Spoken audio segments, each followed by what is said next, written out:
Hello friends, how are you all? I'm William. Today I'm going to discuss Thorndike's trial and error theory, which is very important. And in the previous sessions, we have completed classical conditioning theory, which is given by Pavlov. So the session belongs to the theories of learning. So today I'm going to start the trial and error theory, which is given by Thorndike's. So the Thorndike was an American psychologist. जो हमारे Thorndike थे वो एक American psychologist थे जिनको हम father of educational psychology भी कहते हैं. Connections, the learning theory of Thorndike represents the original SR framework of behaviorism. What do you mean by SR? SR means stimulus response framework of behaviorism. जो अक्सर इनकी theory को connectionism भी बोला जाता है थॉर्नडाइक की थ्योरी को, क्योंकि ये हमें क्या रिप्रेजेंट करती है. जो थॉर्नडाइक ने एक्सपेरिमेंट किया था ट्रायल एंड एरर थ्योरी, ये कहीं ना कहीं स्टिमुलस एंड रिस्पॉन्स का फ्रेमवर्क भी है कि इनका जो एक्सपेरिमेंट था वो एक कैट के ऊपर था. कैट को किस तरह से स्टिमुलस दिया गया और कैट ने उस सिचुएशन में किस तरह से रिस्पॉन्स किया, किस तरह से उसने अपने बिहेवियर रिस्पॉन्स किया, फिर बाद में वो कंडीशनिंग हो गई थी उसकी. तो इसलिए इनकी थ्योरी को कनेक्शनिज्म भी कहा जाता है. कनेक्शंस जुड़ते हैं स्टिमुलस के रिस्पॉन्स के इनकी थ्योरी में, इसलिए इनकी थ्योरी को ट्रायल एंड एरर थ्योरी भी कहा जाता है कि कंटिन्यूस प्रैक्टिस करने के बाद कैट को पता चल गया था कि फूड कहाँ है और कैसे उसको ग्रेस्प करना है. So the learning is the result of associations between the stimulus and response.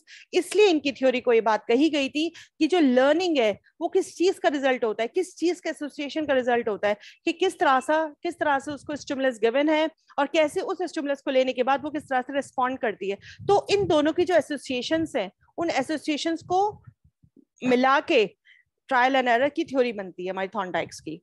तो ये एक्सपेरिमेंट आप देख सकते हैं, यहाँ पे केज है, केज के अंदर कैट है, कैट के बाहर जो था इन्होंने फिश को लगाया हुआ था, उसको फूड दिया हुआ था ताकि, और कैट को इसके अंदर बंद कर दिया था जब, और भूखी कैट थी ये, बिल्कुल हंग्री कैट.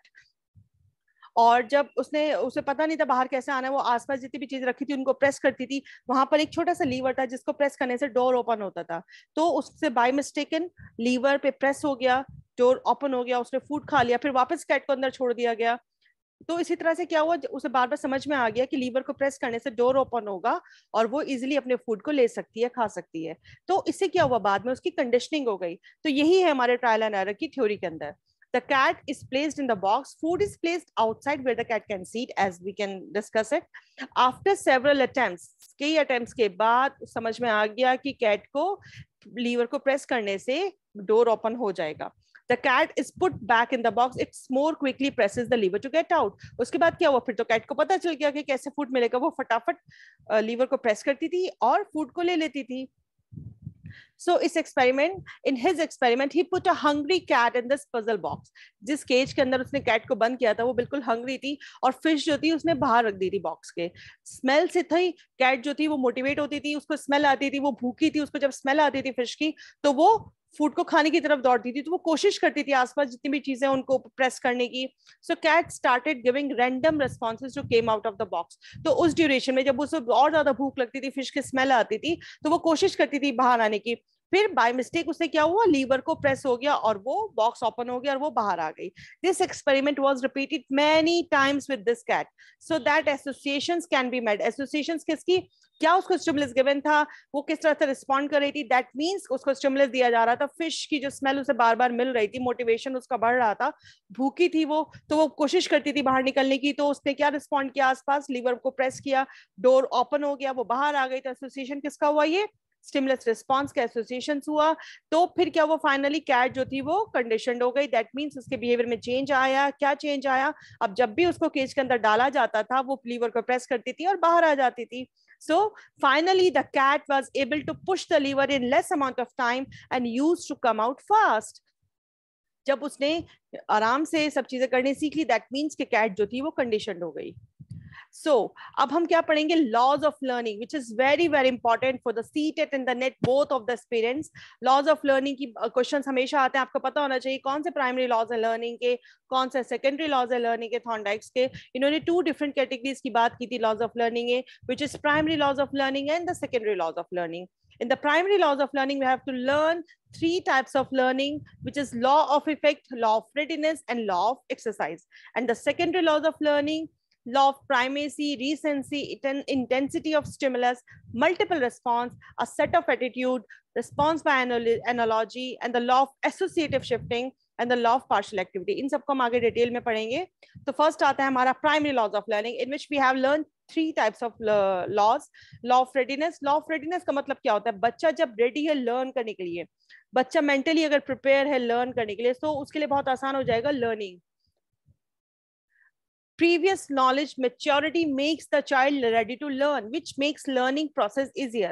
बच्चे की जो previous knowledge, अगर आपके पास already किसी चीज की previous knowledge होती है, थोड़ी बहुत knowledge है, जब आप उसकी आगे किसी भी उसी से रिलेटेड आप कुछ आगे पढ़ते हैं तो आपको मोटिवेशन होता है चीजों को जानने में, पढ़ने में। समझ जब चीजें समझ में आती हैं तो आदमी मोटिवेट होता है उसको और लर्न करने में। तो बच्चा अगर किसी चीज को लर्न करने के लिए रेडी है, दैट मीन्स कि उसको ये चीजें और आगे हेल्प करेंगी पढ़ने के लिए। If the child is not ready to learn, nobody can teach him anything. So as teachers we need to provide a stimulating environment for the learning. So as a teacher you have to be responsible that कि आप अपनी class में कैसे environment बनाएं कि बच्चे learn करने के लिए मोटिवेट हो, आप उनको स्टिमुलेट करें।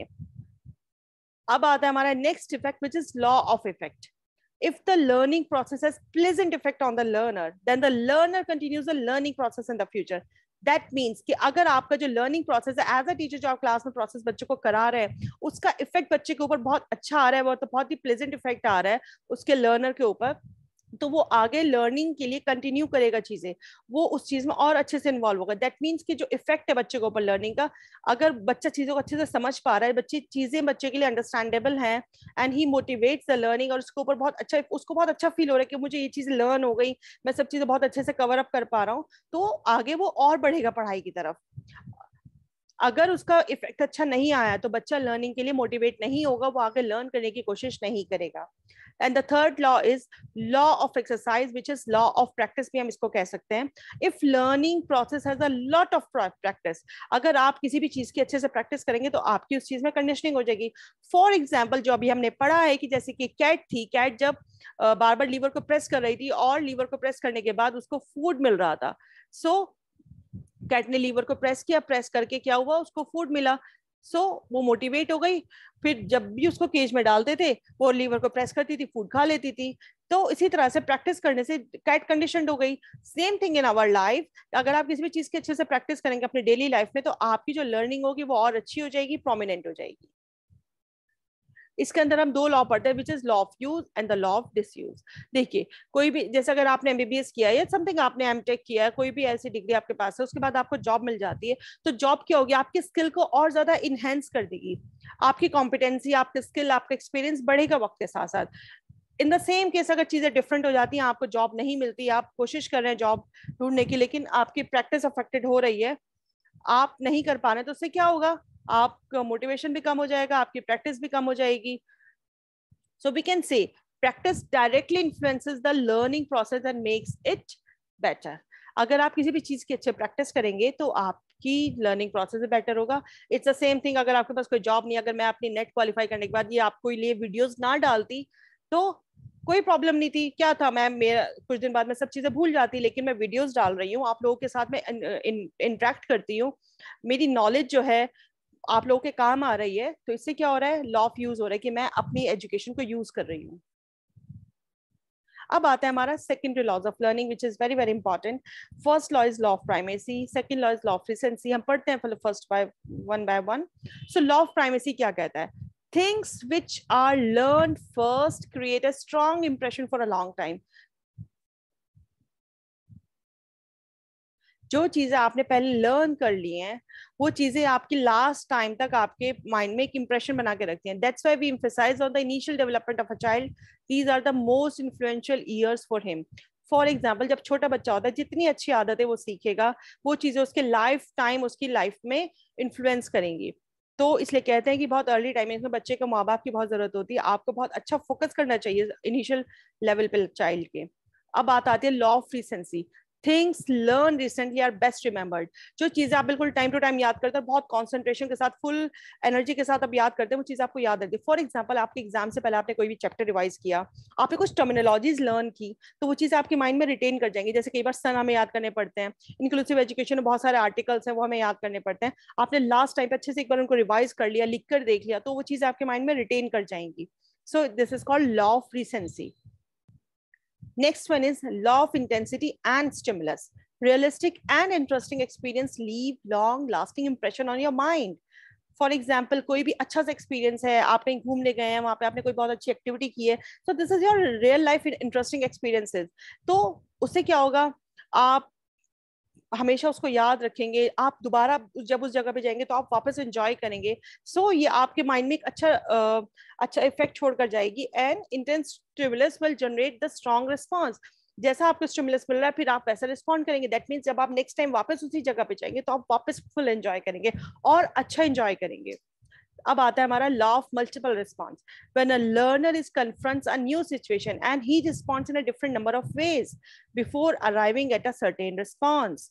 दैट मीन्स जब लर्नर के सामने कोई भी सिचुएशन आती है, किसी भी सिचुएशन को वो फेस कर रहा है, तो वो डिफरेंट डिफरेंट तरीके से उस सिचुएशन में खुद को रिस्पॉन्ड कर रहा है जब तक कि वो एक सर्टेन सिचुएशन तक नहीं पहुंच जाता। दैट मीन्स हम कैट का ही एग्जाम्पल ले, उसने बार बार रिपीटिशन करती रही, वो फिर क्या हुआ, जब उसने बहुत बार प्रैक्टिस कर लिया, रिपीट कर लिया, फिर उसे समझ में आ गया। फिर उसमें क्या होता था, फिर आपने सीधा उसको केज में डाला, उसने लीवर प्रेस किया, फूड लिया, वापस आ गई।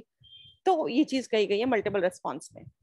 अब आता है हमारा law of attitude. Learning is guided by the attitude of a learner. देखो किसी भी चीज को लर्न करने के लिए आपका एटीट्यूड पॉजिटिव होना चाहिए, आपका रेडी टू लर्न होना बहुत इंपॉर्टेंट है। आप किस एटीट्यूड से किसी भी चीज को सीखना चाह रहे हैं, सो आपका एटीट्यूड जो होना चाहिए वो पॉजिटिव होना चाहिए। अब आता है हमारा लॉ ऑफ एनालॉजी। एनालॉजी का मतलब होता है चीजों को इंटरलिंक करके सीखना। The learner makes use of old experiences while learning in a new situation. आपके पास ऑलरेडी किसी चीज का एक्सपीरियंस है, फिर आप जब नई सिचुएशन में आए तो आपको वो एक्सपीरियंस आपके काम आया। फॉर एग्जाम्पल हमें टीचिंग की आदत थी, मैं पहले फिजिकली भी पढ़ाती थी जाके कोचिंग में।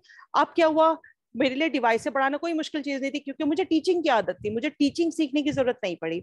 एक और एग्जाम्पल लेते हैं, जैसे किसी को टाइप करने की आदत है आज के वक्त में, अब जैसे डिवाइसेस यूज होने शुरू, जिन लोगों को टाइप करने की आदत थी उनको लैपटॉप में टाइप करने में कोई प्रॉब्लम नहीं होती, वो कंप्यूटर का कीबोर्ड भी इजिली टाइप कर लेते हैं। And the next one is law of associative shifting. How can we say that associate, किस चीज का एसोसिएट हमारी थ्योरी में हो रहा है, स्टिमुलस एंड रिस्पॉन्स का association. A learn behaviour can be shifted from one stimulus to another. आपने जब एक बार किसी चीज को लर्न कर लिया, वो चीज आपका किसी और चीज में भी काम आ सकता है। आपने साइकिल चलानी अच्छे से सीख ली तो आप स्कूटी अच्छे से चलाएंगे रोड पे, आपको वहां प्रॉब्लम नहीं होगी। तो आपकी एक लर्निंग चीज आपकी किसी दूसरी चीज में भी आपको काम जरूर आती है। Law of partial activity.